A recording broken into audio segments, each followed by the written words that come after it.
Continuando con su programa Una Mirada, vamos a la entrevista central y vamos a conversar con el licenciado César Amadeo Peralta, quien es abogado de la República Dominicana, pero sobre todo un ser humano extraordinario, muy decente. Es una representación de la calidad humana y con él estaremos conversando en este espacio. Alejandro, Enrique. Yo agregaría en la presentación un excelente profesional. Un excelente profesional. Jurista, abogado. Dicen que no es lo mismo, pero en ese caso él tiene las dos cualidades. Estudioso del derecho y además litigante. Así es. Que es donde tú te haces abogado. Quisiéramos iniciar el programa conociendo tu opinión, dando un poquito, te vamos a tratar suave hoy, sobre el sistema de justicia dominicana. ¿En qué hemos avanzado en los últimos, digamos, 20 años? Si hemos avanzado en algo, en tu opinión, en el sistema de justicia. ¿Qué estamos haciendo mejor en la justicia dominicana?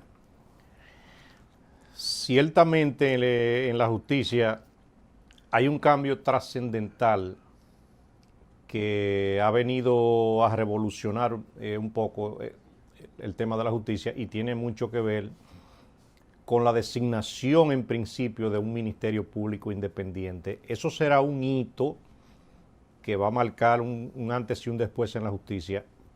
Y en ese orden de idea también te digo, nosotros venimos de prácticamente 20 años de atraso a nivel jurídico, a nivel judicial. ¿Por qué lo establezco de esa manera? No solamente nosotros tenemos un código penal arcaico de 138 años de vigencia, sino que en materia de reforma judicial, en materia de avances, te puedo decir que hemos avanzado poco. En esos 20 años que me mencionas, se creó, por ejemplo, una figura fresca, la figura del defensor del pueblo, se creó el Tribunal Constitucional, se creó el Consejo del Poder Judicial, que de una u otra manera también han venido a reforzar el sistema de justicia. Pero, en definitiva, algo que va a revolucionar verdaderamente este atraso de 20 años es el día que aquí terminen de modificar el Código Penal. República Dominicana no puede seguir rigiéndose en el día a día con cualquier delito que suceda con un código de hace 138 Pero ese años. debe ser el más viejo del mundo. Quizá en los países árabes hay otro que sea más viejo que ese.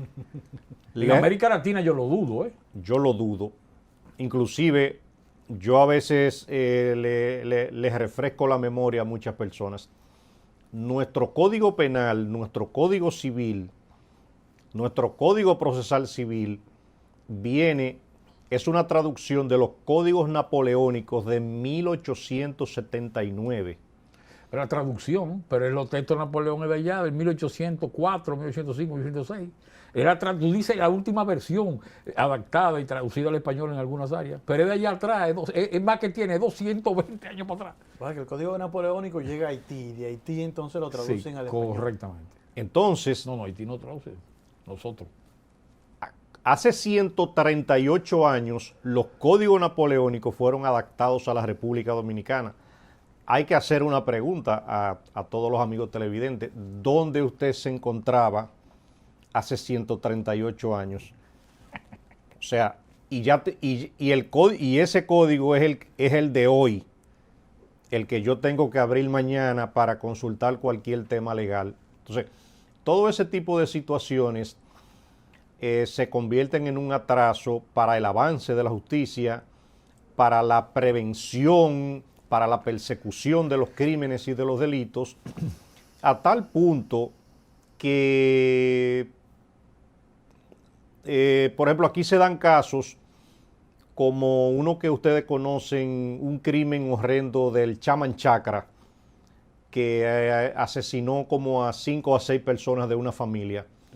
Con ese código penal atrasado, la pena máxima que esa persona va a sufrir es de 30 años de prisión. ¿Qué quiere decir eso? Él podía haber matado a 20 personas y la pena es la misma. Iba a ser la misma. Entonces, eso no puede ser así y aprovecho inclusive este medio para hacerle un llamado a los legisladores por favor, el país necesita un nuevo código penal, necesita de una actualización para ver cómo esto revoluciona.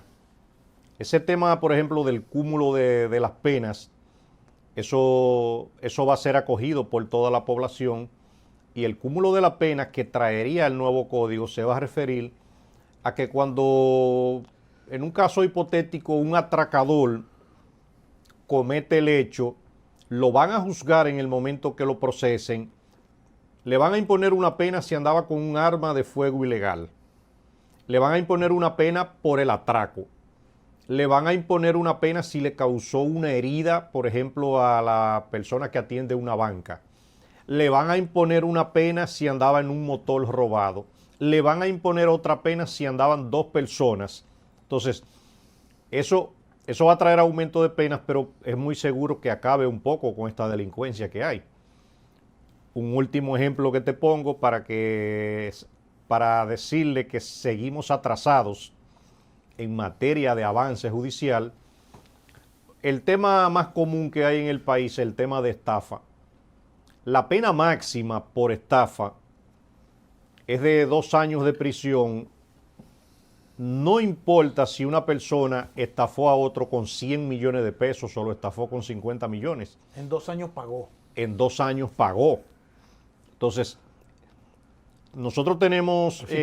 cualquiera es una estafa, es un incentivo a la estafa. Eso es un incentivo. De hecho, he escuchado en los tribunales algunas personas que dicen, yo por 25 millones de pesos yo le hago 2 años a cualquiera. Hasta más. Exacto. Entonces, por eso seguimos atrasados en esa materia. También República Dominicana ha sido víctima de estafas piramidales. Las estafas piramidales como Momentum, Telefree, Organogol, muchísimos nombres. Eso no está en el código. No existía cuando existía el código. Eso no existía. ¿No hay forma de juzgar eso entonces? No, o sea... Por estafa. Por estafa. Por simple estafa. 2 años. 2 años la pena máxima. Pero una pregunta, Amadeo. ¿Existe alguna relación directa entre el cúmulo de pena y la atenuación del delito? Pregunto, porque uno escucha, yo a veces me río, ¿verdad? Cuando lo escucho en Estados Unidos que dicen, fue condenado a 2 cadenas perpetuas, más 95 años, más que sé yo cuánto. Yo, pero es que no caben en ninguna parte. Entonces, la pregunta es, ese cúmulo de pena, así, que sobrepasan, pero la lógica completa del tiempo en que una gente va a vivir, atenúa los delitos. Esa es la otra versión. La imposición de una pena y de una pena severa por un hecho grave, la idea es que sea persuasiva para que los demás Que lo pienses. lo piensen y no lo hagan. Es el concepto del derecho penal. Es el concepto. Exacto. Fíjate cómo pusimos un ejemplo diciendo que hay personas que han dicho, yo por 25 millones de pesos yo le hago 2 años a cualquiera. O sea, porque la pena de 2 años... Desproporcional. Le sabe a nada con 25 millones de pesos en los bolsillos. Ahora, cuando una persona sepa... Tiene total lógica. Claro. Cuando una persona sepa que por la comisión de algunos delitos... No va a poder disfrutar el dinero que sustrajo por el tiempo preso. Claro. Exacto, lo va a pensar. Lo va a pensar. Y no va a cometer el daño que comete, porque también detrás de una estafa, ahí hay una serie de situaciones dramáticas y familiares que mucha gente no tiene acceso. Y les pongo este ejemplo. Cierto. Yo manejo muchos casos de fraude financiero.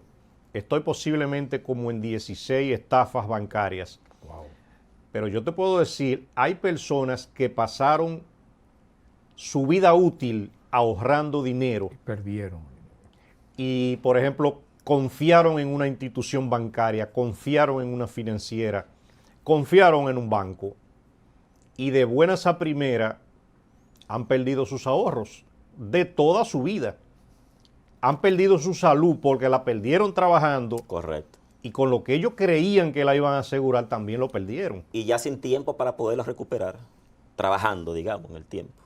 Exactamente. Entonces, fíjate también cómo estamos mencionando que por un tema de estafa, 2 años de prisión básicamente no le es tan persuasivo a una persona. No voy a dejar de mencionarte, aquí sucedió una estafa, por ejemplo, con una financiera que se llamaba, vinculada con la Cervecería Nacional Dominicana, se me olvidó ahora el nombre, Teodoro... Sí, los ahorristas eran fundamentalmente de la cervecería. Exacto, eran empleados de la cervecería. El Ministerio Público, para manejar ese caso, se vio precisado a involucrar la ley de lavado de activos. Correcto. Para darle fuerza a ese proceso. Esa persona está acusada de haber sustraído 1.200 millones de pesos. Qué barbaridad. De esos ahorrantes.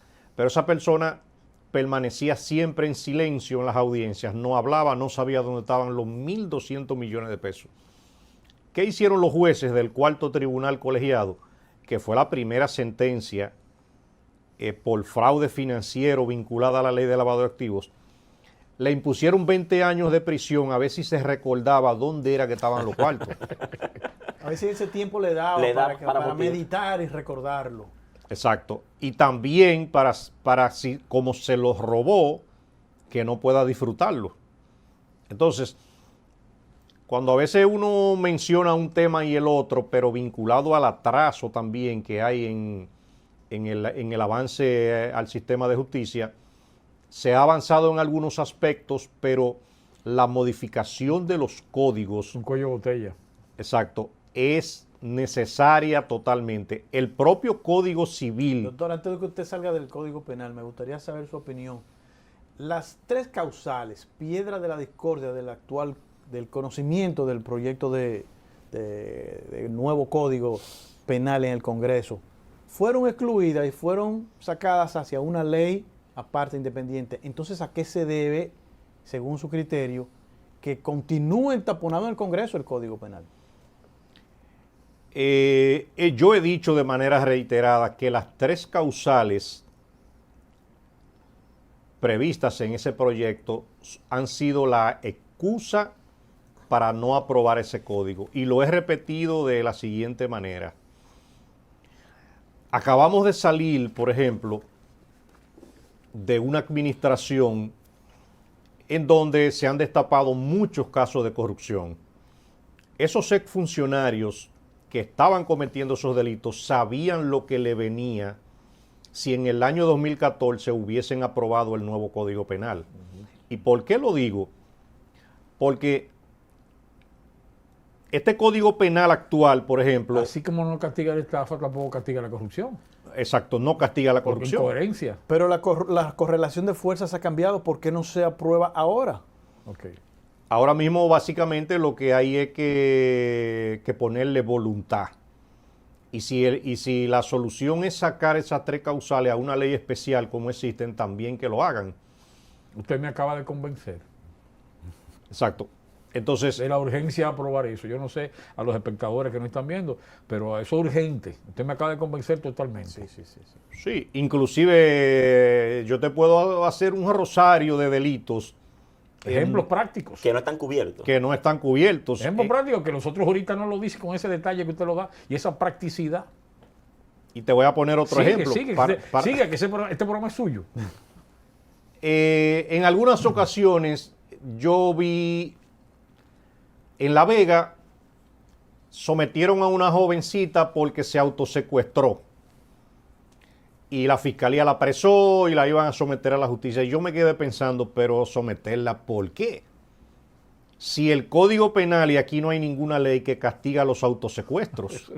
Qué barbaridad. Entonces, eso que ella hizo, como lo han hecho otras personas, eso es simplemente un chiste de mal gusto ante nuestra legislación penal. Ahora, si lo hacen en Colombia, si lo hacen en México, Es grave. prepárese para 15 años de ¿Y cárcel. qué pasó finalmente en ese caso? ¿Qué ha No, pasado? al final de cuentas eso forma parte del proyecto del Código Penal que aún no ha sido Pero aprobado. ese caso no fue castigado o está todavía en proceso. No, yo fui uno de los primeros que dije, lo dije de manera pública, pero la fiscalía debe soltar esa joven no perder el tiempo, porque cuando la presenten a un juez, el juez le va a decir, pero no hay ninguna ley que castigue que castigue este hecho. ese delito que se ha inventado el Ministerio Público. Usted lo que hizo fue que se escondió. Exactamente, usted se escondió y le pidió un dinero a su familiar. Ahí no hay delito. Correcto, no hay delito. Qué barbaridad. Una pregunta, Amadeo. El Estado dominicano ahora y el gobierno dominicano está planteando la posibilidad de un arbitraje con la farmacéutica AstraZeneca. Y se plantea y se dice que un artículo de eso dice que el Estado no puede, no debe, Está en no debate debe. actualmente. Y hay un debate. ¿Cuál es la situación jurídica frente a esta situación? Desde su óptica como jurista. Mira, en realidad yo no he analizado ni siquiera ese contrato. He escuchado algunas cosas, pero sí te puedo decir, la gran mayoría, el 99.9% de los contratos que se hacen con multinacionales, todos son lesivos para el Estado dominicano. Vienen con una eléctrica pequeña.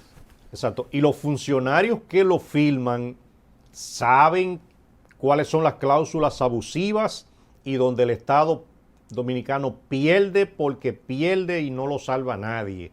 Entonces, lo primero para que los funcionarios y cualquier persona sepa cuando un contrato puede ser lesivo, inmediatamente se elige un tribunal de arbitraje internacional, usted se jodió. ¿Por qué se lo digo? Porque la empresa farmacéutica... Eso existe para protegerlo a ellos. Eso es para protegerlo a ellos. Claro. Inmediatamente usted elige un tribunal de arbitraje, como he visto en algunos contratos, en una comunidad en Fort Lauderdale, en la Florida. Murió.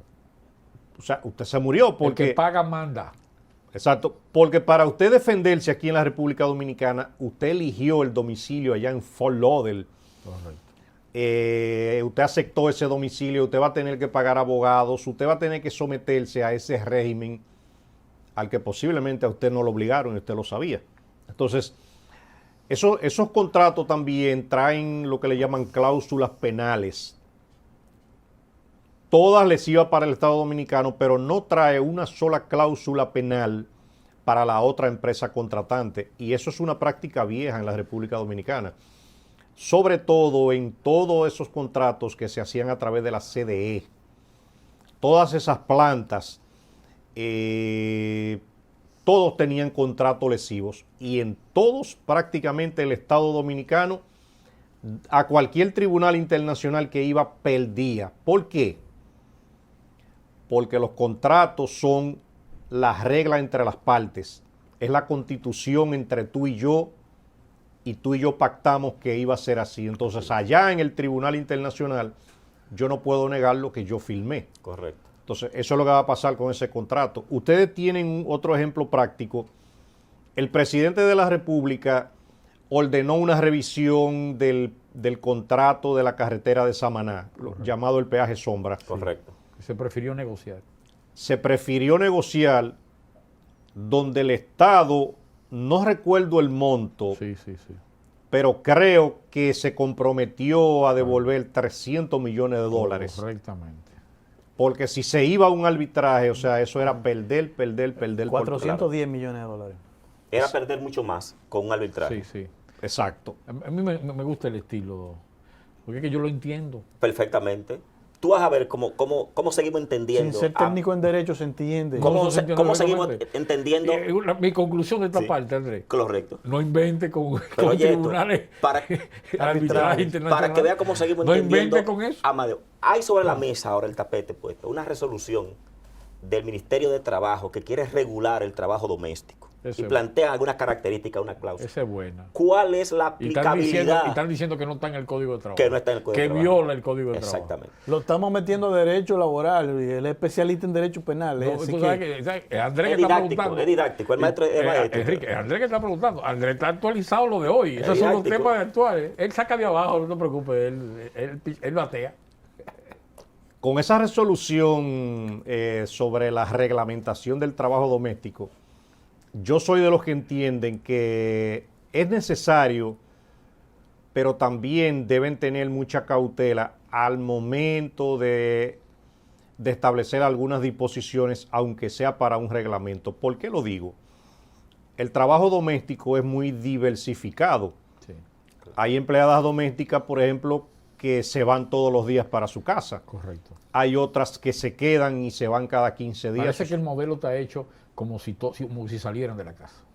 Porque Es- dice 8 horas de lunes Sí. a viernes La famosa y 4 44 horas los horas, sábados. exacto. O sea, que está pensado como para que no estén en la casa. Exacto. Entonces, hoy escuché a un senador decir que dentro de esa reglamentación las trabajadoras domésticas también tenían que tener derecho a la maternidad y a la, ¿cómo se llama cuando le dan una licencia Sí, de licencia maternidad? de parto y otras cosas. Pero ¿qué pasa? Yo ahí me quedo pensando, ¿cuántas mujeres trabajan,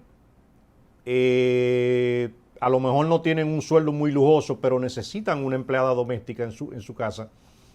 Pero también si la empleada le sale embarazada, también tú tienes que mantenerla mientras ella está en ese periodo posparto, o darle todos esos permisos. Todo eso va a traer muchos problemas si no es analizado detenidamente. ¿Sabes quién debería entrar ahí, hermano?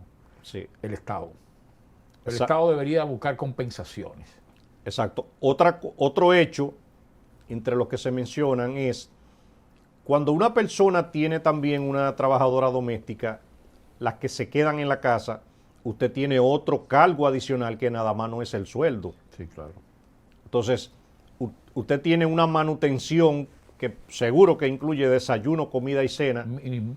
televisión, telecable, alojamiento, ACE, cloro, no recuerdo qué otra cosa, que también debe agregársele, o sea, debe manejarse como un valor agregado Como parte del salario, como parte del salario. porque son beneficios. Entonces, yo estoy de acuerdo con la reglamentación, pero hay que tener mucha cautela. Y siempre lo digo porque eso también va a aumentar el desempleo de esa clase, porque inmediatamente una trabajadora doméstica te exija a ti una serie de reivindicaciones y de derechos y que tú tengas que inscribirla en la Tesorería de la Seguridad Social y tú tengas que pagar la TCS, pero si tú te atrasas, la TCS te va a cobrar mora, pero a ti también te van a demandar si tú no estás al día en la TCS. Todo eso va a crear complicaciones que se van a traducir en despido a esa empleada doméstica, en desempleo, como dije anteriormente. Una burocracia inmanejable No, para, y sobre para todo, una dueña de casa. Claro, y sobre todo, ¿cómo yo inscribo a una trabajadora doméstica en la TCS si la TCS para inscribirla me pide una certificación de pago de impuestos? Tiene que ir a la DGI primero y tener esa certificación. Para Sí, pero entonces es acudir a la como dice TCS. Amadeo, Una burocracia. tiene que ser Claro, más flexible claro. el modelo. Por ejemplo, en mi casa se pagan todos los derechos. Todos, absolutamente todos. Menos esa parte de procedimientos institucionales. Pero se les reconocen todos los derechos. Nosotros utilizamos eso ya hace por años. O sea, cuando se suspende, se recibe y se calcula todo. Lo que hay que hacer es lo que dice Amadeo, adaptar un reglamento que tenga su flexibilidad para hacerlo práctico, porque si no, una advertencia de Amadeo muy clara, y tienes razón, lo que va a generar es pérdida de empleo, hay gente que necesita ese empleo, y va a deteriorar toda esa posibilidad de servicio. Lo que hay que elevarle un poco el rango, obviamente, protección, y el Estado, insisto, me permite soñar, no puedo vivir sin soñar. Cada vez que yo veo esos estados organizados, ¿no? Incluso. Que tú tienes un hijo y te ayudan para el hijo, pero independientemente de tu estatus social prácticamente, tú tienes derecho a recurrir. Tengo el caso de los Estados Unidos, las grandes ciudades, Nueva York, Nueva Jersey, caso específico que conozco, que tú al tener un hijo, la madre tiene derecho inmediatamente. O sea, el Estado debería, vamos a soñar, jugar un momento que si la familia no puede cumplir eso, pues pueda compensar eso, porque evidentemente una gran parte de la familia no van a poder hacerlo. Exacto. Dentro de esa misma problemática, tú tienes, por ejemplo, que esa misma trabajadora doméstica, al momento de tener un niño, o a lo mejor tiene 2 o 3 niños en su casa, cuando ella falta a su trabajo, usualmente no pasa nada. Pero inmediatamente el patrono falta en cualquiera de las reglamentaciones que se impongan, tiene una sanción. Pero de igual modo también hay muchas personas que han atravesado por la siguiente situación. Las trabajadoras domésticas cada año tienen derecho a 15 días de vacaciones. Correcto. Esa es una de las cosas que decía. Pero esos 15 días tú tienes que pagárselos. Sí, Las sí. vacaciones tú tienes que pagárselas, pero tú tienes que pagarle el sueldo también así es. del mismo mes. Así es. Eso lo hacemos allá. Por si alguien no me entendió, Sí, sí, que claro. si usted le paga quincenal a la trabajadora Ajá. y el día 15 ella entra en vacaciones, usted tiene que pagarle las vacaciones y el sueldo. Pero hay trabajadoras Que deciden trabajarlo. que deciden trabajarlo. Y usted sabe lo que le pasa también. También usted tiene que pagárselo. ¿Qué quiere decir eso? Si la trabajadora cobra, me voy a imaginar, 15,000 pesos, un precio que yo me imaginé, usted tiene que buscarle 45,000 pesos para cubrir el tema de las vacaciones. Entonces, le va a poner la situación difícil a muchas personas que no pueden a lo mejor buscarle de un golpe esos 45,000 pesos más la carga que representa el tener esa trabajadora. Y sobre todo, que frente a ese conflicto, tu trabajadora, que es la que te cocina los alimentos, te demande y ustedes estén en conflicto y te cocina el otro día, tú dirás, bueno, ¿me como la comida o no me la viven en el como? mismo sitio. Y viven en el mismo sitio. Vamos a aprovechar si hay algún... ¿Qué hago yo entonces Estamos con esto? concluyendo. Sí. Si hay algún aspecto que a usted le interese que terminemos. Pues solo de mi parte, Nuevo. requerir, porque no me quedó claro, ¿usted está de acuerdo en que ha habido, con la reforma constitucional del año 2010, la instauración de un Ministerio Público Independiente? ¿Cómo entonces se explica que la actual procuradora, Miriam Germán, esté procurando, mira qué Pero eso bien, no fue lo que yo entendí. Yo lo entendí al revés. Sí, pensando a futuro, yo estoy a viendo. futuro. A futuro. Acláranos eso. Si tú te refieres a lo que sucedió... futuro, para cuando se dé. bueno, aclarémoslo entonces. Cuando se dé. Sí, pues yo lo entendí que era Que hacia ella futuro. considere Sí. que no hay suficiente Sí, sí. todavía independencia Claro. y que es necesario Correcto. crear un mecanismo. ¿Qué etcétera. opinión tú tienes respecto de ese tema trascendental en la parte final? El presidente de la República en su discurso de campaña prometió la figura de un procurador general independiente. Inmediatamente hizo una designación de 2 procuradoras con esa condición de independencia política y apolítica. Ahora, aún al día de hoy, la Procuradora General de la República... ¿Cómo es eso de política y apolítica? Explícame esa frase. Bueno, hizo una designación de una Procuradora General de la República independiente políticamente. Del Ah, partido, ok, de ok, gobierno. ok, sí. Exacto. Y de cualquier partido. Y de cualquier partido. Ella nunca, se Y de asocia a un cualquier ella nunca ha partido. sido un partido. se Y de asocia. cualquier partido. Exacto. Por eso dije también y apolítica. Ok, ya comprendo. Gracias. Entonces, la Procuradora General de la República en este momento se puede dormir pensando en que mañana va a hacer algo, va a hacer alguna investigación y en la mañana puede ser sustituida por un decreto presidencial. Claro, correcto, es como así una es. espada que usted tiene ahí. Exacto. Entonces, ella propone, y estoy seguro que es la línea del presidente de la República, ella propone la creación de un Ministerio de Justicia en donde verdaderamente el Procurador General de la República sea independiente, tenga inclusive independencia presupuestaria. Eso va a incluir también la modificación de la Constitución para que se cree esa figura como se creó el Defensor del Pueblo, como se creó el presidente del Tribunal Superior Electoral, como se creó el Tribunal Constitucional. Y la idea es que su permanencia en el cargo sea por un periodo definido. Y que la política criminal que no venga ya por designio del presidente de la República. La persecución de la política criminal no sea dirigida por el Ejecutivo. Necesitamos que tú Ay, vuelvas. porque eso lo establece la Constitución. Habría que cambiar eso también. Necesitamos que tú vuelvas. A mí me gusta Porque se ha aprendido bastante. A mí me gusta didáctico, ese así, estilo jurídico pragmático. pragmático, suave, sereno. Que se remite a la vida cotidiana, a la familia, al que le han, Al día a día, a la al que lo han gente. estafado, al afectado, porque la justicia debe partir del ciudadano. Ese enfoque que tú planteas, la justicia, tú estás partiendo de los beneficios o los perjuicios que recibe el ciudadano. Ese enfoque tuyo jurídico realmente es un enfoque muy valioso y te necesitamos de vuelta pronto. Para Gracias. terminar, ¿cuál es el mensaje de cierre? Te comento que yo también manejo las palabras rebuscadas del derecho, pero estoy seguro que quien está en sus casas viéndonos, hay muchas palabras que no la va a entender. Entonces, ¿para qué se la voy a decir? Lo que quiere aprender, correcto. Exacto, por eso debo decirle de manera clara y con ejemplos prácticos Claro. a qué nos referimos. Te lo van a agradecer. Pues gracias, esta jornada ha sido muy buena como siempre. En una Muy mirada. pedagógica. Muy pedagógica. Y gracias por acompañarnos ahí. Nos vemos en el próximo capítulo.